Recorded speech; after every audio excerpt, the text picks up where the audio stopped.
Herb. You've got your priorities backwards. Who cares about appearances next to your daughter's feelings? Wait a minute. She turns into a moody adolescent a few hours before her party, and somehow I'm to blame? Now, this is obviously a bit more than moody. Look, she never wanted the birthday ball in the first place. She's probably just been looking for some sort of an excuse to back out. For crying out loud. Wait a minute. Don't turn this around onto me. I mean, you are making this into some sort of confrontation between us, and in the meantime, there are 200 guests on their way. Forget about the guests. What about Cassie? What about her? We can't do anything when she won't talk to either one of us. Give her time. What if she takes 2 weeks? What makes you think it's not going to blow over by this evening? What? The way she's acting. Absolutely. I'm going to go talk to her. I'll make her talk to me. I'm going to go upstairs. I'll pull the door off its hinges if I have to. No. That'd be the worst thing you could possibly do. She wants to be alone to think. To think about what? What a horrible, terrible mother she has. Honestly, Herb, I want this thing straightened out. I want it straightened out now. What is that? Oh. It's the man with the corsages, though why we'll need a corsage since nobody's going to be going anyplace tonight. Yeah. Hi, Mrs. Callison. Is Cassie home? Hello, Joy. Yes, she is, but... Well, I just want to drop off this birthday gift for her. Is that all right? Actually, Joy, she's a bit indisposed at the moment, so why don't you just give me that and I'll see that she gets Now, it. Joy, come on in. Sure, Joy. Come on in. Hi. Hi. Hi. Cassie's not sick or anything, is she? Oh, no. I just think she could use a friend. Well, what's wrong? Well, we're not entirely sure. She's upset about something. Maybe she'd be willing to talk about it with you. Herb, I don't think that's a good idea. I do. Well, sure, I'd talk to her. Good. I'd like that. It's terrible to feel all upset on your birthday. Yes. Mrs. Callison and I will be in the den. You kids can have the living room to yourselves. Herb! Cassie, Joy's down here. Joy? Why don't you go up to her room, Joy? Huh?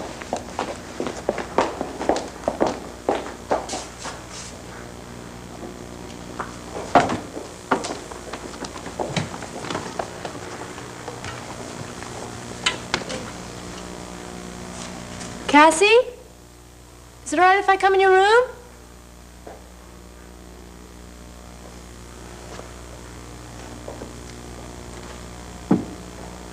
Where are my parents?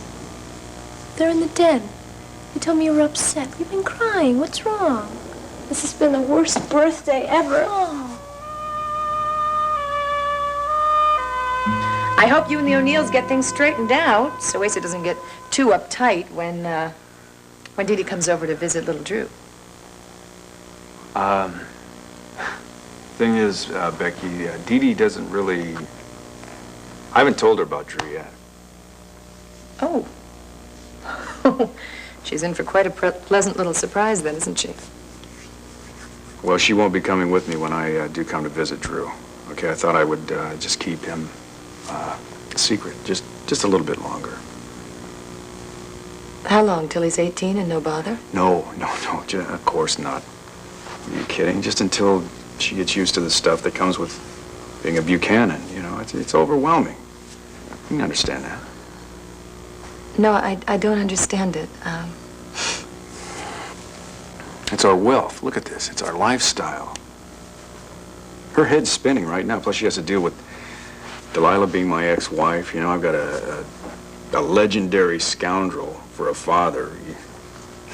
You know all the stories that go around with the Buchanans. So I thought that it might be a good idea if she learned about Drew right now, it might be a little much on top of all of that. So, how are you going to be a bigger part of your family's lives if she's such an important part of your life, too? Becky, it is just for a little while, you know? Just until she gets used to it. Sees that our values are really not so bad, that's all. Oh, she's very old-fashioned, Right. is it? I see. Right, she's very traditional. That's funny. I used to think of myself as kind of traditional and old-fashioned.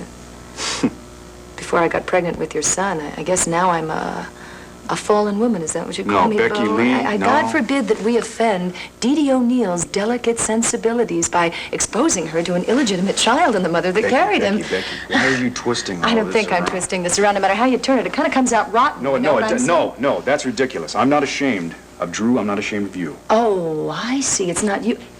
But Didi O'Neill might be ashamed. And you love her so much that that's more important than your own family. No. Of course not. No. Look, I don't know whether you're lying to yourself or you're lying to me, but either way, I'm starting to understand Ace's feelings about the O'Neill family a little bit better. I've got some errands to do. No, I'll talk to Becky. you later. Becky. Oh, Becky, late. Becky, we're going to talk about this a little more. All right? What the hell's going on here, Bo?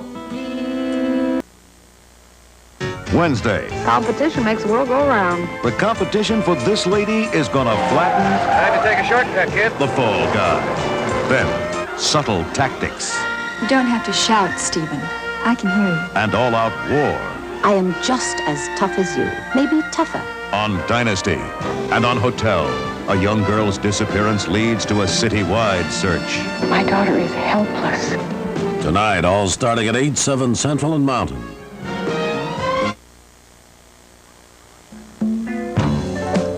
Oh, girl.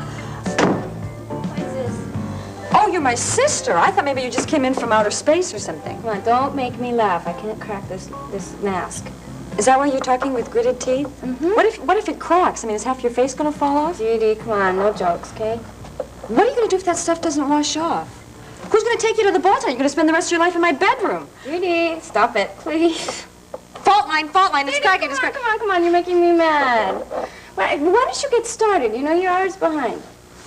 I don't know where I'm supposed to start. You took over my whole bedroom. I'll share. Okay. So what are you gonna wear tonight?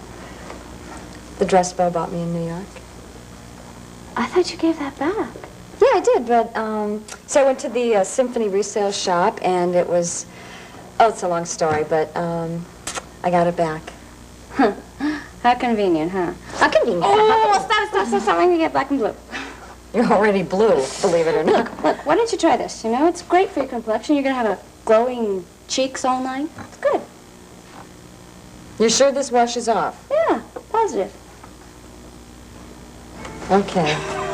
Take my hair down first. Then Becky turned the whole thing around so it looked like that I was ashamed of Drew and the fact that she's his mother. Well, you got to admit, it's a little hard to swallow. Sure, she took it like that. What the hell do you expect? You know, you just don't understand, do you? I understand a lot more than you want me to understand. Like how this Didi filly will never fit in with us. See, that's where you're wrong. It's just that we happen to be more like a three-ring circus than we are a family. Uh-huh. What does that make me, a ringmaster? Just ease off, will you? It just takes some getting used to our speed and our ways, you know. She'll come along. All right, fine, Bo. What are you getting at? I would like to ask you, please, if you would just go out of your way tonight to make her feel comfortable. Make her feel included, you know. Let her see that the Buchanan family is kin, and that we're not a bunch of rawhiders like all these people are writing stories about. Some of those stories have got you in them, and they're all true. Yeah, well, I think I can just get around all that, okay? Mm-hmm. One of the stories is about how I'm bringing up your son. Now, why don't you get that out in the open? How many ways do I have to explain that? Now, let me tell you something. If I was pulling on you, you know what you'd be calling me, huh? Anyway, our friends all know about it. It could slip out any time. Now, how would your Didi O'Neill take that, huh? I'm going to gamble that won't just slip out at any time, okay? Because that particular issue, that would set us back pretty far.